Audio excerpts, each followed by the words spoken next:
Today is Thursday, August the 28th. I hope you're having a great week. Adam, I've really enjoyed, I feel like I say this every week, but it's just true. I've really enjoyed settling and sitting. So we did this earlier this year. We just sat in the life of Jesus for a while. Especially, actually, all of last year was in the life of Jesus. So I enjoyed the slow pace of that. But I've really enjoyed sitting in the life of the early church in Acts chapter 2 over and over and over again, just and hearing different perspectives of it. So like you talking about the word of God and then prayer, and then I can talk about worship. This last weekend, Greg, one of our deacons, got to talk about communion in a really meaningful way. Actually, I've had so many conversations with people, young adults to older adults, who've just talked about how it was really helpful and awesome. And a lot of them saying, I don't think we've ever heard a sermon only on communion before. All of them. So just sitting in the life of the early church has been fun to me. And I just really enjoyed it. So I have to, and we're continuing on. Actually, sneak peek this week coming up, talking about generosity, and I believe I'm gonna give a definition for what generosity is, and it might not be what you think. So I look forward to that. But back to last weekend, we're really talking about this communion thing. I've had a lot of talks also. Some people, it was awesome and helpful, and I loved it. Some people, it was surprising and new, because we don't always talk about communion in the same depth that we did this weekend. Yeah. Others did not like it. Not happy at all, right? Ironically enough, because we're talking about communion, and when Jesus talked about the bread of life, these things in John 6 and other places, when he talked about it, the crowd there, some grumbled, some were happy, some said it was a hard teaching, some left, some embraced it. It's the same thing that I've been living on this week, talking to people that people are all over the place, because it is a hard teaching, and Greg did a great job identifying that this is mysterious, it's hard, it's crazy, it doesn't always make sense to me, but if it's life, I'm willing to embrace it. And I thought he did an incredible job with that. And just to talk about that more, I love that he mentioned that, and that the early church, even like the apostles, even said, I don't get this. And Jesus like, I know you don't get it, but this is what it is, right? And it's okay, I think, and we need to give ourselves permission, because Jesus did, to not always understand, but we trust anyways. We obey anyways. So wrestling through communion and what that looked like, Greg posed a question right at the beginning of his sermon. He said, why do you come to church? And I think we should sit on that for a little bit, because we didn't get to talk about that a lot. Because he sat there and then he went into communion and more, and that should be the reason why we come. But curious, like, why do you come to church? I think it's been different reasons at different times. I mean, when I was a kid, it's because my parents brought me. That was it, right? Whether I wanted to or not, that's why I came. Because, just as a little side note, because parents that are raising kids to know Jesus, bring them even if they don't want to. So there's that. As I'm getting older, though, there was a time that I went to church because I love the music. I loved it. There was a time that I went to church because, I was becoming a student of preachers and preaching. And there was a time I went to church, honestly, in my life, because I had to, because of my job. This was a long time ago. I know the answer should be, because Greg prompted us on the weekend, but my honest answer before hearing Greg would have been, I come for the family, for the community. I firmly agree that my answers changed all growing up. So I'm a pastor's kid, so I felt like I was always at the church. But growing up, when I was at the church, that's where all my friends were. So like going to the church was a social gathering for me. It really wasn't about, it was about Jesus. Jesus was in the middle of it all, but really it was to see this friend and this friend and this friend and this friend, because that's the only time we got to get together, right? Then when I got to my teenagers, it was that, but it was also, I learned really quickly, because we were at a bigger church and my dad was known by a lot of people. It was a social manipulation for me, and not in a good way. Like, manipulation is never good, but like, I used my dad's name to get things I wanted, because I figured it out. Like, I am this guy's kid. Oh, you're that guy's kid. You should come to this thing. Like, thank you. And I almost used it like a Pharisee would use name drops, right? As a teenager. And so I used it more to my benefit than centering on Jesus, even though it's also Jesus. But I think every season of my life, it was always this and Jesus. And I think what Greg talked about this last weekend is very true. It's not this and Jesus, it's just Jesus. Just Jesus. And that's something I still struggle with. I wrestle with, because I come for the family and I come for different things, but I don't, he poised it in such a way that, like, I don't always just think, if all these things were taken away, would I still come just to take communion? And I can't honestly always answer that yes. Yeah. I think the older I get, the more I would say yes. It reminds me of a message that I preached earlier this year in our Kingdom Calculation series. You know, the idea that Jesus plus anything else is nothing, and Jesus plus nothing else is everything. It's a calculation we live by. Even saying that, though, it wasn't the same weight as this weekend, thinking about how Jesus is represented in communion the way he is, and that is the reason we gather together. Yeah. It was great. And so, again, if Greg, if you watch this, I know you get to watch a lot of these. I really appreciated you being so blunt about that, because even as somebody who's here a lot, my motivations are not always just because of Jesus.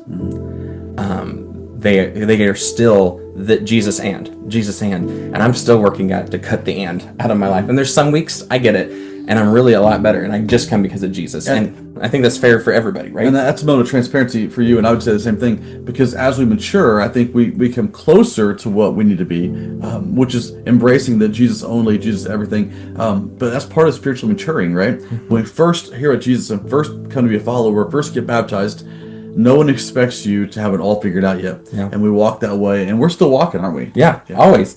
And so I want to give you permission, like, if you are feeling like a terrible person, because, man, I really felt the weight of what Greg said, but I don't just do that. That's okay. God may be convicting you like he's convicting me to say, let's pursue just Jesus. Let's pursue these things and taking steps. I have a 7-month-old son. And he does not walk yet, but he's learning to crawl. He can't get his belly quite up yet, but he's learning to crawl and do things. I don't expect him to run yet, because that would not be helpful to him. He has some other muscle stuff he has to work on before he can run. If he tries standing up and running now, he's just going to fall flat and give up, probably, right? It would be a terrible thing for him. He has to build the muscles to be able to run later on. And he's going to be, because his sister's going to keep running around him. He's going to want to run like his sister does. And you. And me. You're a runner. I am, obviously. But beyond that, though, like, spiritually speaking, I think sometimes we forget that we're spiritual children who are maturing into different stages of life. And some of us are like 7-month-olds. And you're still figuring out your muscles. You're still figuring out spiritually things. And God doesn't look at you and say, run a marathon. Yeah. But as you get older spiritually, as you mature into the ways of Jesus, it's going to be increasingly like, okay, now it's time to run, though. Now it's time to do this. Now it's time to do this, because that's part of maturing and following Jesus. Absolutely. But it's a lifetime thing. Like, I talked about this a couple weeks ago. My grandpa is 94, and he would tell you he's still learning to make Jesus the only thing. Yeah. So no one gets it perfect, but we should take better strides towards it every day. And as long as you're doing that, God's happy. God's pleased with you. The second question I wanted to ask, and it goes kind of in line with this whole, if Jesus is everything, if he's the reason we come to church, Jesus being the bread of life, Jesus calls himself that. What does that mean? It's tough. Well, and in the topic of communion, I've identified that last weekend, and then to remind us that he is, and he calls himself the bread. He is the thing, the one that gives life, right? He, in John 4, refers to himself as living water, right? Water without end. It sustains and it lasts. The living bread of life sustains and gives life and power and sustenance and strength and all the things that we need. And by Jesus saying that, Jesus is literally saying that he is the only thing that fulfills the hunger that's within us. Yeah. I think something that Greg didn't get to mention is something I actually just thought of in the last 5 minutes as we've been thinking about this, is we don't understand the same way that the people would have heard bread of life, because we don't use bread the same way they did back then. And here's the reason why I say that. You might have a loaf of bread sitting on your counter that you might make a sandwich with, but I don't know about you. I know enough people that sometimes we don't eat sandwiches enough, so the bread goes moldy sometimes because it sits there. It's my house. And first century Jerusalem, that's why Jesus said, pray for daily bread. You lived and died on whether you could you got enough bread to feed your family. And so when Jesus is saying I'm the bread of life, he's saying I'm a daily nutrients for you. Like, you will starve without me.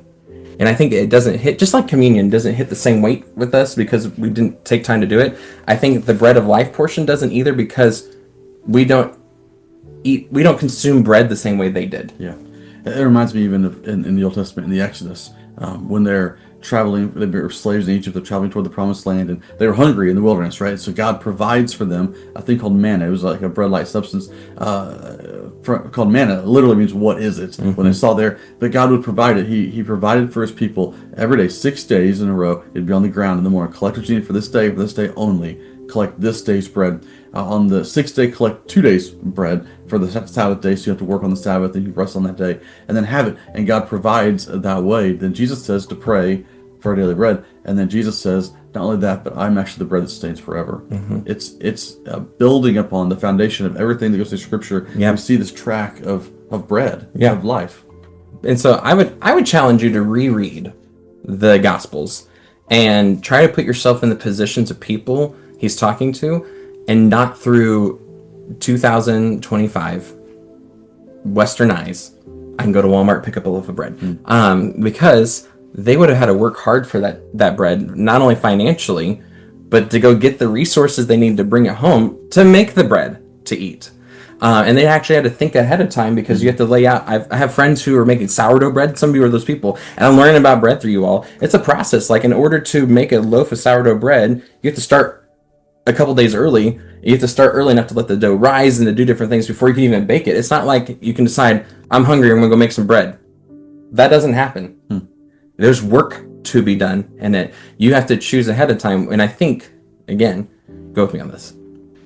Jesus is talking to us, and he's saying, you're going to starve without me if you don't think ahead.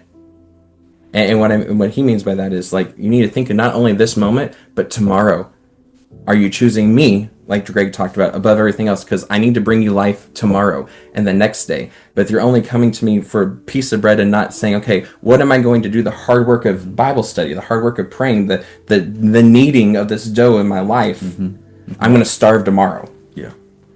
So just to challenge you, go think through that and put yourself in the position of someone who literally had to work every day for their food. Yeah. That's good stuff. That's all good stuff. So in this talk we had right here, you said twice. You said one time, you said, I literally just thought this theological thing last 5 minutes, and it was really good. So way to go. And then you just now said, okay, now go with me. And it was also good. So you're 2 for 2 on these, Keenan. Good job. We better finish this video while we're ahead. But I mean, again, these are just, I think God does things sometimes, and I hope you guys realize this too. You should prepare. So, like, I spend time in God's Word. I spend time praying, and so does Adam. We actually were talking about this the other day with a friend, about how there's sometimes in the moment, though, God just gives you the right words for the right moment because you've been doing the preparation. Yeah. And sometimes things just click. So this is a clicking moment for me. It's a spiritual journey of maturity. No one expects you on day one to have all the answers to all the things, right? After you've been following Jesus for 2 decades, 3 decades, 4 decades, however long it's been, then you might have more things you just kind of picked up. Yeah, it starts clicking for you in different ways. So, what about you? I'd love to hear. These aren't the only questions that were given to wrestle through. If you use the church app through Church Center, you can also wrestle through these questions. I would love to hear what God has been doing in your life and maybe some lessons you've learned about communion this last weekend.